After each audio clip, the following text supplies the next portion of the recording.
무려 4개월 만에 그 정상, 전립선암 PSA 수치가 정상으로 떨어지게 됐고, 무엇보다 이분이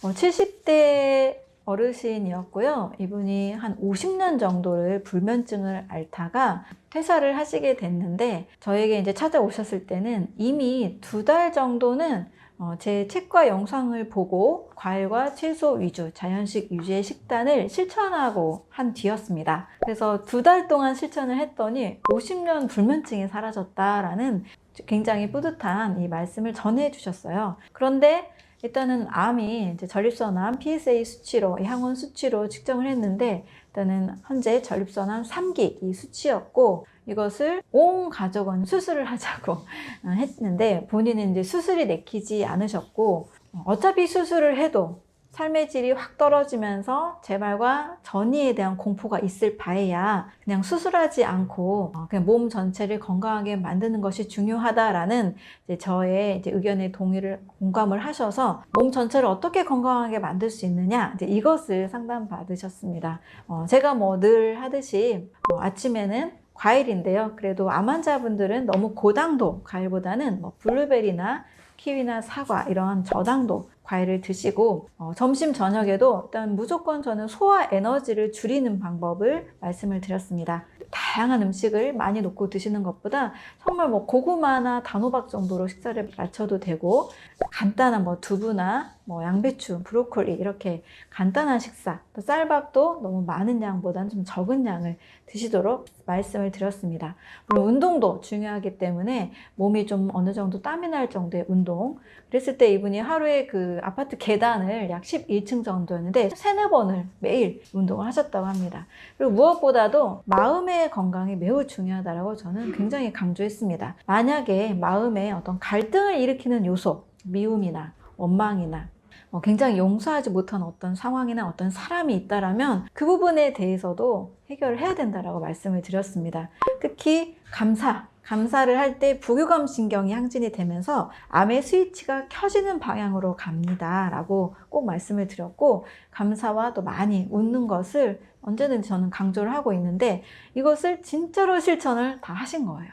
네, 진짜 그 사업으로 인해서 힘들게 했던, 용서하지 못했던 사람이 있었는데 이분도 진짜 용서를 하게 되었고, 음식, 식단과 운동 이 모든 것들을 정말 다 실천을 하셨습니다. 그래서 무려 4개월 만에 그 정상, 전립선암 PSA 수치가 정상으로 딱 떨어지게 됐고, 무엇보다 이분이 너무 이 삶에 대한 감사와 그 삶에 대한 애정이 막 솟아나서 70대였었는데 다시 삶을 재기하고 싶다. 어디 새로운 직업을 찾아서 나는 정말 100세 시대니까 앞으로 30년이 남지 않았냐 이렇게 말씀하시면서 굉장히 이 삶에 대한 에너지가 가득 차 있는 모습으로 바뀐 모습을 보게 됐습니다. 그래서 정말 저에게는 너무 소중한 정말 기쁨을 주신 분이었고, 또 이분도 그 많은 가족들이, 의료인들이 많은 가족들이었다고 들었는데, 네, 그 많은 가족들이 반대했던 이 수술을 하라는 더 이상의 그 말을 듣지 않아도 돼서 굉장히 기뻤다고 합니다.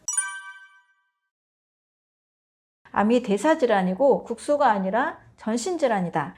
이 관점에서 말씀을 드린다면, 몸 전체 환경에 충분한 산소 공급, 충분한 영양소 공급, 그리고 자율신경계가 균형을 잘 맞는 방법, 이런 것들이 가장 중요한 암 치료의 핵심 요소가 된다는 겁니다. 정상세포는 좋은 산소와 좋은 영양소를 공급받으면 문제가 없습니다. 그런데 암세포가 무산소흡을 할 수밖에 없는 그 상황에서 왜 이렇게 바뀌게 됐을까? 몸이 일단은 산소 공급이 안 되는 거예요. 만약에 림프순환이 안 된다거나 독소가 많은 생활을 계속 했다거나 영양소가 뭐 엄청나게 부족했다거나 이 산소 공급이 안 되니까 내 몸에 있는 정상세포가 암세포로 바뀌어서라도 무산소흡을 하면서 다른 대사를 선택하게 된다는 거죠. 내 몸을 지탱하기 위해서. 그래서 충분한 산소 공급과 영양소 공급이 정말 중요한 거고요. 또 이분의 경우 마음을 치료했잖아요. 용서하지 못했던 그런 마음들을 다 용서하게 되고, 정말 이거는 인생에 너무 큰 변화거든요. 이게 쉬운 일은 진짜 아닌 것 같습니다. 네, 그런데 이것을 해내셨을 때 자율신경계가 확 바뀌는 거죠. 암은 대부분 교감신경계가 항진이 됐을 때 면역의 그 질서가 깨지면서 암세포가 점점 자라게 되는 특징이 있습니다. 사실 암에 걸린 분은 굉장히 열심히 사신 분들이거든요. 너무 열심히 살고 바쁘게 살고 굉장히 뭐 남을 위해 헌신하고, 네, 이렇게 교감신경계가 항진된 상태에서 이제 반대로 마음의 여유를 가지고 감사하고 많이 웃고 용서하는 이거를 라이프 스타일 바꾸니까 이제 암이 사라질 수가 있었던 거죠. 이런 식으로 암이 사라진다는 이야기는 사실 굉장히 많이 있습니다. 다만 이 방법이 어떤 표준 치료, 딱 눈에 보이는 암을 싹 제거하는 것과 달리 눈에 보이지 않는 노력이 좀 많이 필요하잖아요. 그래서 많은 사람들이 이 부분을 실행하기가 좀 어려우신 것 같지만, 이런 식으로 암은 분명히 몸의 신진대사를 바꾸면, 또 마음의 질서를 바꾸면 사라질 수 있다는 것을 저는 너무나 확신하고 있습니다. 꼭 무조건 수술하면 안 됩니다라고 절대 말씀드리진 않습니다. 왜냐하면 사람의 심리가 뭔가 여기 혹이 팍 달려 있는데 불안하거든요. 그래서 그냥 단순하게 떼어내기만 해도 마음이 편해진다라는 분들이 계시다면 그냥 수술로 인한 혹을 제거하는 방법은 저는 괜찮다고 봅니다. 그런데 항암과 방사선을 하게 되면 대부분은 이제 정상세포도 같이 손상이 되기 때문에 독한 약을 먹게 되면 또 다른 장기, 간이나 뭐 신장이나 다른 장기의 부작용이 같이 올 수밖에 없습니다. 그래서 방사선이나 항암은 조금 신중하게 선택하시고, 수술을 꼭 해야 한다라는 상황에서는 저는 뭐 제거하는 정도는 마음이 편해진다라면 괜찮다고 봅니다. 또 어떤 분은 마음이 계속 불안한데 수술, 방사선, 항암 너무 하기 싫어서 마음이 불안한데도 불구하고 계속 이 수술을 안 하고 버티고 있는 분들이 계세요. 근데 마음이 불안하면 제가 말씀드린 교감신경은 계속 항진되거든요.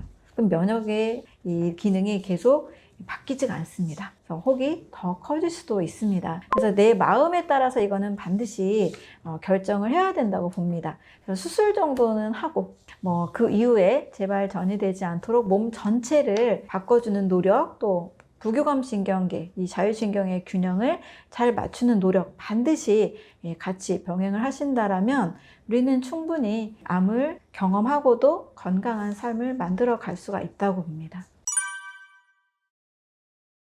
네, 암 생존율 통계에는 그 오류가 있는데요. 암 환자의 생존율을 볼 때는 5년을 생존하면 생존율로 봅니다. 암이 발생한 시점으로부터 5년 동안 살아있다면 이제 생존율로 치기 때문에, 만약에 어떤 환자가 5년 일주일이 지나서 만약에 사망을 했다라면 이 통계까지도 사실 생존율에 넣는 거죠. 이렇게 측정한 것이 바로 보건복지부에서 통계를 냈을 때 약 72%로 암 생존율을 냈습니다. 그러면 암 5년 동안 만에 생존율을 본다는 것은 사실 한 개인이 5년만 살려고 하는 건 아니잖아요. 그래서 암 생존율 자체가 5년이라는 것을 우리가 알고 봐야 되고, 뭐 6년째, 뭐 7년째, 8년째 무슨 일이 일어날지도 모르는 건데 이것을 생존율로 넣는다는 것이 조금 아무래도 무리가 있겠죠. 그래서 암 생존율이 실질적으로 얼마나 많은 사람들이 암을 경험하고서도 이후에 쭉 건강하게 사느냐, 그것을 보는 것은 아니라는 것을 아셨으면 좋겠습니다.